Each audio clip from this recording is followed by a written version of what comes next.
Hello friends, आज के इस वीडियो लेक्चर में मैं आपको सिम्पसन 3/8 रूल के बारे में बताऊंगा कि सिम्पसन 3/8 रूल क्या होता है, कैसे काम करता है और सिम्पसन 3/8 रूल का यूज़ करने का हमारा पर्पस क्या होता है। ठीक है, तो इस वीडियो सीरीज़ में मैं आपको फुल डिटेल्स में एक्सप्लेन करूंगा इस सिम्पसन 3/8 रूल के बारे में। जो भी इम्पोर्टेंट पॉइंट्स होगा सभी इम्पोर्टेंट पॉइंट्स के बारे में मैं यहाँ पर डिस्कस करूँगा। ठीक है, और इसके ऊपर मैं आपको एक एग्जांपल सॉल्व करके दिखाऊंगा कि कैसे इसके ऊपर हम एक एग्जांपल को सॉल्व करते हैं। ठीक है, तो सबसे पहले हम फार्मूला डिस्कस कर लेते हैं आपके साथ कि इसका सिम्पसन 3/8 रूल का फार्मूला क्या होता है। ठीक है, उसके बाद आगे की चीज़ें हम डिस्कस करेंगे। ठीक है, फार्मूला है हमारा इंटीग्रेशन ऑफ ए और बी। ठीक है, इस ए को हम बोलते हैं लोअर लिमिट और इस बी को बोलते हैं हम अपर लिमिट। ठीक है, इस ए को हम x0 भी बोलते हैं और इस बी को हम xn भी बोलते हैं। ठीक है, यहाँ पे होता है function of x into d x is equal to, यहाँ पे इजकल टू 3/8 और 3 के साथ एच का मल्टीप्लाई होता है। ठीक है, ये एच क्या होता है आपको थोड़ी ही देर में पता चलेगा। ठीक है, उसके बाद यहाँ पे ब्रैकेट्स ओपन होता है, उसके बाद y0 प्लस yn, y का जो फर्स्ट वैल्यू होता है वह होता है यहाँ पे और y का लास्ट वैल्यू होता है। ठीक है, इन दोनों का सम यहाँ पे आता है। उसके बाद प्लस, उसके बाद यहाँ पे 3 के मल्टीप्लाई में y1 y2 y4 y5 y7 और y8 आता है। ठीक है, इसके आगे और भी टर्म होगा तो आपका और भी टर्म आगे जाएगा। ठीक है, तो ये इनफाइनाइट तक चलता है। ठीक है, उसके बाद ब्रैकेट्स बंद होता है। उसके बाद यहाँ पे फिर 2 का मल्टीप्लाई में चलता है y3 plus y6 plus y9 plus dash dash dash करके। ठीक है, इस तरीके से ये आगे की तरफ बढ़ते जाता है। ठीक है, उसके बाद हमारा यहाँ पे ब्रैकेट्स को क्लोज होता है। ठीक है, तो अब आपको समझना ये है कि अगर हम y0 से लेकर के y10 तक वैल्यू कैलकुलेट कर चुके हैं तो कौन सी वैल्यू हम यहाँ पे पुट करेंगे और कौन सी वैल्यू हम यहाँ पे पुट करेंगे। ठीक है, ये हमें कन्फ्यूजन होगा। ठीक है, तो मैं आपको ये सिंपल सा बात बता देता हूँ कि सिम्पसन 3/8 रूल का मतलब हुआ कि हम जो भी हमारा 3 का मल्टीपल में वैल्यू होगा उस वैल्यू को हम इस ब्रैकेट्स के अंदर लिखेंगे। ठीक है, और उसके अलावा जो वैल्यू होगा जो कि 3 के मल्टीपल में नहीं होगा, ठीक है, उस वैल्यू को हम इस ब्रैकेट्स के अंदर लिखेंगे। ठीक है, कैसे आप देख लो, जैसे मान लो हमने हमारा y की जो वैल्यू है y0 से लेकर के y9 तक आ गया। ठीक है, समथिंग आ गया कुछ भी। ठीक है, तो अब क्या होगा कि हमारा तो फर्स्ट वैल्यू या इस ब्रैकेट्स के अंदर आ जाएगा, लास्ट वैल्यू यहाँ पे आ जाएगा। ठीक है, अब देखो हमारा बच गया।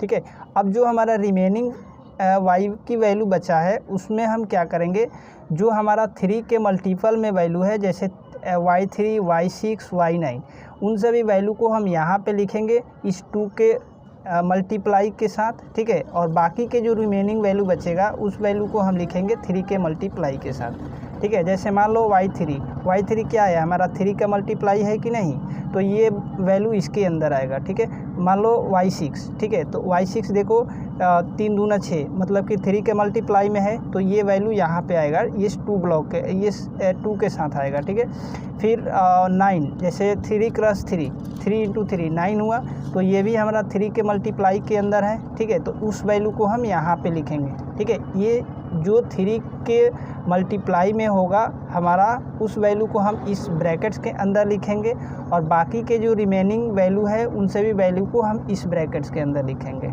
ठीक है, तो आई होप आपको ये बेटर तरीके से समझ में आ गया होगा कि हम अब इसमें एच की वैल्यू हम कैसे कैलकुलेट करते हैं, b minus a divide by n. ठीक है, हमारा b जो होता है अपर लिमिट होता है और a जो होता है हमारा लोअर लिमिट होता है।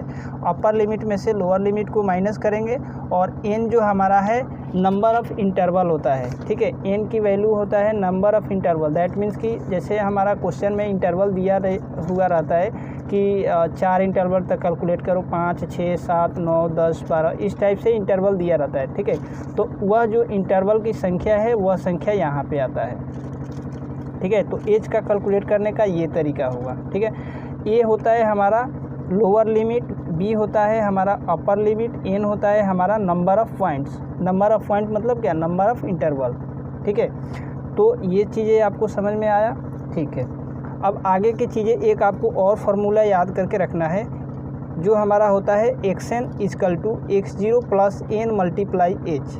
ठीक है, xn होता है हमारा ये एक्स की लास्ट वैल्यू, जैसे हम x0 कैलकुलेट करते हैं, x1 x2 x3, एक्स की वैल्यू कैलकुलेट करने के लिए यहाँ पे यूज़ करते हैं। और x0 जो होता है हमारा ये लोअर लिमिट होता है, प्लस होता है। उसके बाद n जो होता है हमारा, जैसे हम फर्स्ट पॉइंट पे कैलकुलेट कर रहे हैं, सेकंड पे, थर्ड पे, फोर्थ पे, तो वह चीज़ें आता है इस n के साथ। और मल्टीप्लाई एज जो होता है यहाँ पे जो हम कैलकुलेट करे हुए हैं ये h यहाँ पे आता है, ठीक है। तो ये भी आपको फार्मूला याद करके रखना है, ये भी रखना है और ये भी रखना है, ठीक है।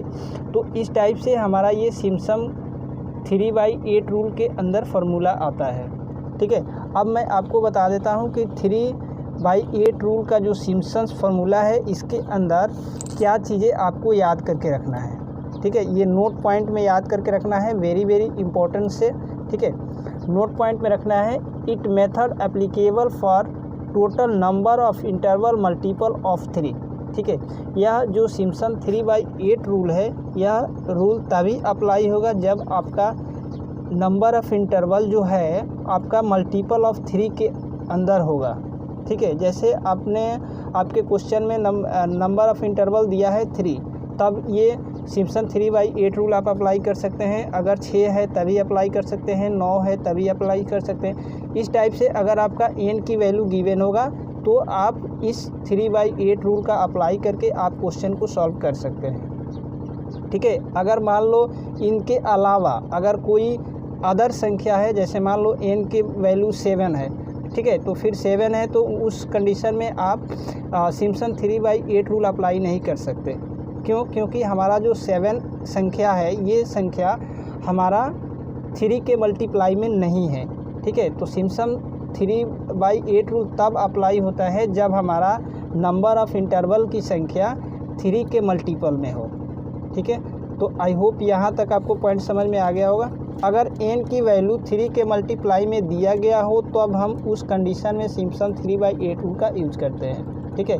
अगर n की वैल्यू 3 के मल्टीप्लाई में हो तो आप सिम्पसन 3/8 रूल यूज कर सकते हैं, ठीक है। अगर नहीं है तो फिर आप नहीं करेंगे, आप सिम्पसन 1/3 रूल अप्लाई करेंगे और क्वेश्चन को सॉल्व करेंगे। लेकिन ध्यान रहे 1/3 जो रूल होता है आपका अप्लाई होता है इवन नंबर के लिए, ठीक है। एग्जाम्पल में देखो, जैसे n की वैल्यू मान लो 6 है, ठीक है, तो हमारा ये 6 क्या है, 2 × 3। देखो यहाँ पे 3 के मल्टीप्लाई में ये 6 है कि नहीं, ठीक है। तो इसके ऊपर हम सिम्पसन 3/8 रूल अप्लाई कर सकते हैं। अगर मान लो n की वैल्यू 7 है, ठीक है, तो इसके ऊपर हम अप्लाई नहीं कर सकते हैं सिम्पसन 3/8 रूल, क्योंकि ये जो हमारा 7 है 3 के मल्टीप्लाई में नहीं है, ठीक है। तो कुछ इस टाइप से ये कंडीशन कुछ होता है सिम्पसन 3/8 रूल के अंदर, जो कि आपको लर्न करना है और याद करके रखना है, ठीक है। It is use when n is multiple of 3, ठीक है। सिम्पसन 3/8 रूल तब यूज करेंगे जब आपका n की जो वैल्यू गिवन है वह मल्टीपल ऑफ 3, मतलब कि 3 के मल्टीप्लाई के अंदर होगा, तब आप ये सिम्पसन 3/8 रूल अप्लाई कर लेंगे, ठीक है। और आपको क्वेश्चन को आगे की तरफ कैलकुलेट करना है, ठीक है। तो फ्रेंड आई होप ये जो मैं आपको नोट पॉइंट बताया हूँ आपको समझ में आ गया होगा, और ये जो सिम्पसन 3/8 रूल का ये जो फार्मूला है आपको और बेटर तरीके से समझ में आ गया होगा, ठीक है। फिर मैं एक बार आपको रिपीट कर देता हूँ, आप ध्यान से, क्योंकि ये जो फार्मूला है वेरी वेरी इंपॉर्टेंट है, ठीक है। सिम्पसन 3/8 रूल के अंदर जो यहाँ पे आता है 3/8 आता है और इसके साथ एज का मल्टीप्लाई होता है, ठीक है। यहाँ पे जो 3 के मल्टीप्लाई के अंदर ये जो वैल्यू आएगा, ये जो 3 के मल्टीप्लाई में वैल्यू नहीं होगा वो वैल्यू यहाँ पे आएगा, और जो वैल्यू 3 के मल्टीप्लाई में होगा वह वैल्यू इस ब्रैकेट के अंदर आएगा, ठीक है। इस 2 के साथ मल्टीप्लाई होगा, ठीक है। और एज कैलकुलेट करने के लिए आपको निकालना है b - a / n, तो आपका h मिल जाएगा। a होता है आपका लोअर लिमिट, b होता है अपर लिमिट, और n होता है आपका नंबर ऑफ़ पॉइंट्स। आपको क्वेश्चन में सभी चीज़ें गिवन होता है, बस आपको फार्मूला अप्लाई करना है और y से लेकर के yn तक की वैल्यू को निकालना पड़ता है, और उसको फिर आप अपने फार्मूला में वैल्यू को पुट करेंगे, आपका आंसर फाइंड आउट हो जाएगा, ठीक है। और ये जो हमारा a है इसको हम लोअर लिमिट बोलते हैं, इस b को अपर लिमिट बोलते हैं। ये जो a है हमारा x0 भी होता है और b जो होता है हमारा xn भी होता है, ठीक है। तो फ्रेंड ये कुछ है हमारा सिम्पसन 3/8 रूल का फार्मूला, ठीक है। तो तो आगे की वीडियो लेक्चर में मैं आपको अब डायरेक्ट इसके ऊपर एक एग्जांपल कराऊंगा, ताकि और आपको बेटर तरीके से समझ में आए और एग्ज़ाम्स में आप अच्छे से एक्सप्लेन कर पाएँ। ठीक है, तो अगर हमारा वीडियो आपको अच्छा लगा हो तो आप हमारे वीडियो को लाइक करिए, शेयर करिए। कोई डाउट्स है तो आप कमेंट सेक्शन में पूछ लीजिए, और चैनल पे नए हैं तो आप चैनल को सब्सक्राइब कर दीजिए। Thanks for watching this video.